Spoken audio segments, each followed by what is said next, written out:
Narito tayo ngayon upang matunghayan ang nagiinit, nagbabaga at talaga namang usap-usapan at nagtitrending na latest issue ni Ate Erica.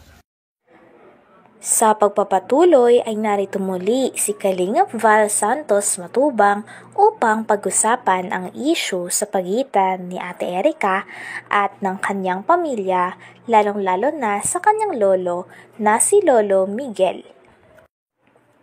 Kinuwento nga dito na kahit konting dalaw o kahit mga konting sustento ay hindi na talaga nagbibigay sila Ate Erica. Ngunit sinasabi nila sa mga tao na nanonood sa YouTube na sustentuhan daw nila sila Lolo Miguel kahit hindi naman.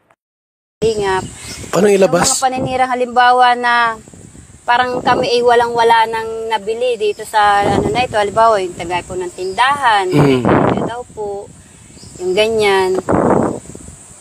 Kaya madami pong masasakit. Ay, yung tindahan mo dyan? Hindi yan kay Erica sa'yo yan? Hindi po. Yung bahay na yan po, pera pa po yan ng tinulog ni Rowel. Yung tindahan mo dyan? Yung tindahan na yan po, yung sahod na po yun ng asawa ko. Wala naman po dyan si Erica. Wala. Hindi naman po yung nagbibigay. Una pala tumulong si Rowel sa'yo? Tumulong si Rowel? Kasi nung tinutulungan po si Mama, nabibigyan po ako ni si Rowel. Kasi yung anak ko po galing po sa accident. Ano binibigay sa'yo ni Rowel? Pera po. Pera? Kita naman po sa vlog. Pag binigyan po yan sila Mama, binibigyan po ako. Okay. Kapanggatas daw po kasi nung anak ko yung sa cancer.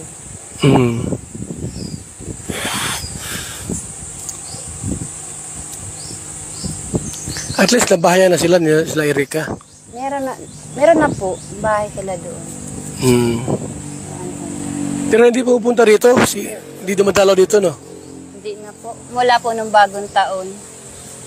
Hindi na po yun dito nagpunta. Nung kasagsagan pong nasa ospital yan si Mama. Baka may sama ng loob sa inyo.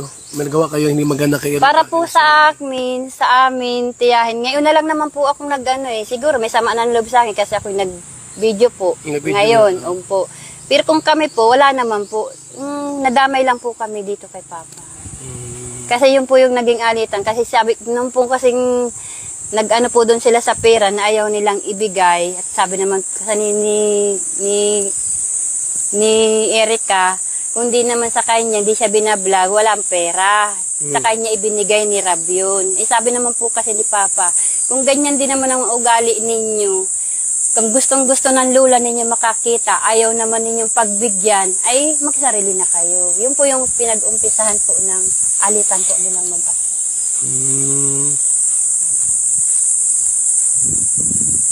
So, nung malabas na ang nakialam, si Sheila may ano? Silang may po. Dahil may kontak kay John A. Opo. Nandun na rin siguro po yung, malaki rin siguro po ang gusto ni Sir John A. kay Erica. Nandun na rin yata yung, May crush si John A. kay Erica?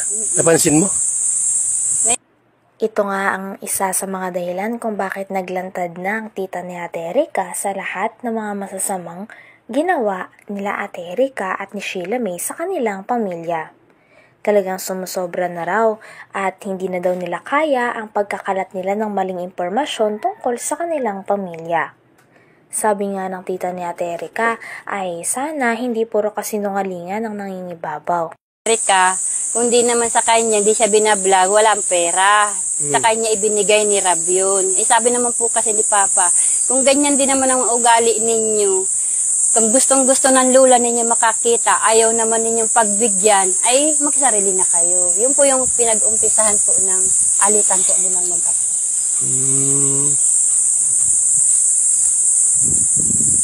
So, nung malabas na ang nakialam, si Sheila may ano? Silang may po. Dahil may kontak kay John A. Opo.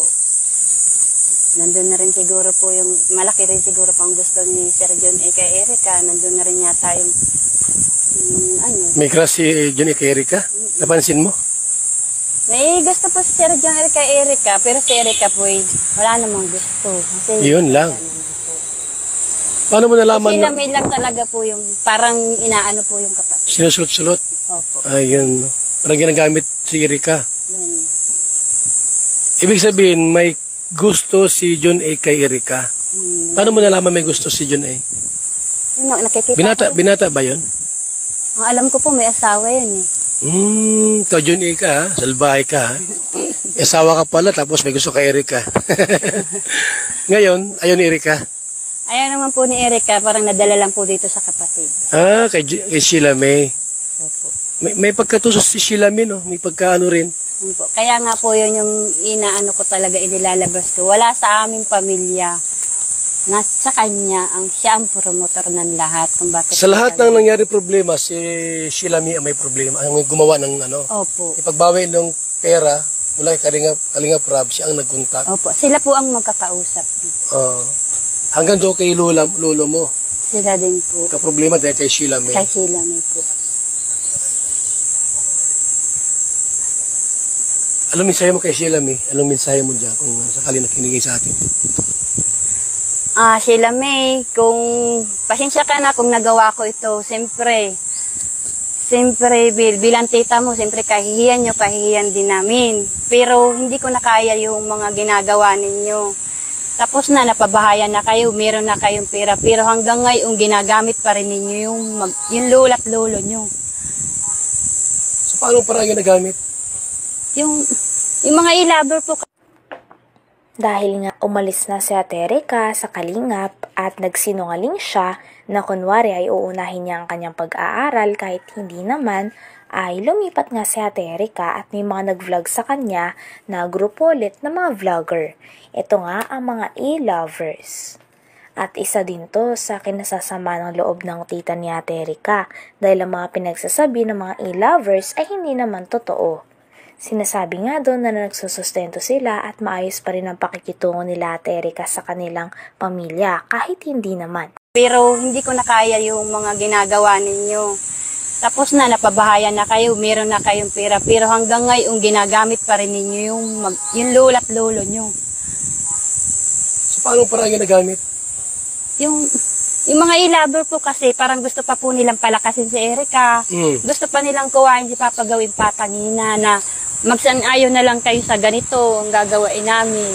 Yung papayag si Papa na gaya po niyan, na araw yun daw monthly, meron daw po sila Papa matatanggap. Ibig po sabihin nila, umuo na lang si Papa kahit hindi. Sino po nakakahiya? Anong gagawin nila? Lulukuhin si John A? Parang lalabas po na sila yung magaling. Sila po yung tama.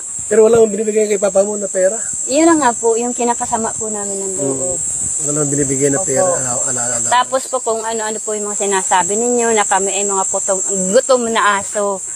Sila may mag-isip ka saan ang galing yung ina mo. Di ba sa gutom na aso? Yung nagpalamon sa inyo. Kaya nga ni, Saka yung pananakot nila na isang pitik lang nila sa amin, siklop na kami. Hindi ko alam kung anong ibig sabihin po nun, pero masakit po, di ba po? Babantayan. Opo. Na isang pitik lang, diklop na tayo. Babantayan. Hindi pwede yan sa atin sa Kalinga. Kaya po ako naglakas ng loob mag-video nung kasi gusto ko pong malinawan ng mga taong naniniwala na si Papa po ang masama nung time na nag-ayaw sa Erika. Hindi po. Si Erika po ang may gusto umayaw. Hindi si Papa mo, si lolo niya? Hindi po. Si Erika po ang may gustong umayaw kasi hindi po namin alam ang dahilan. Hindi po alam nila lolo niya ang dahilan kung anong punot dulo na meron na pala silang kausap na tao. Ang sabi nila, mag-i-eskwela daw. Po. Si Papa po ang gawa na lang po ng dahilan na maganda kasi wala rin naman po siyang maisabi kay Rab na bakit ayaw na pong mag-vlog. Pala, ang totoo po, si Erika po at si Sheila May po ay magkausap na hanggang po nagdadating po yung panahon na si Erika pumapasok ng maaga kasi alam naman niya na darating si Rab. Si Erika nagpapanggap na may sakit-sakitan. Grabe talaga. Kasi wala po silang wala po silang. Hanggang dito na lamang muna ang ating nag-iinit, nagbabaga, pinag-uusapan at talaga ng mga nagtitrending na latest issue ni Ate Erika. Maraming salamat sa inyong panunood. Hanggang sa muli. Bye!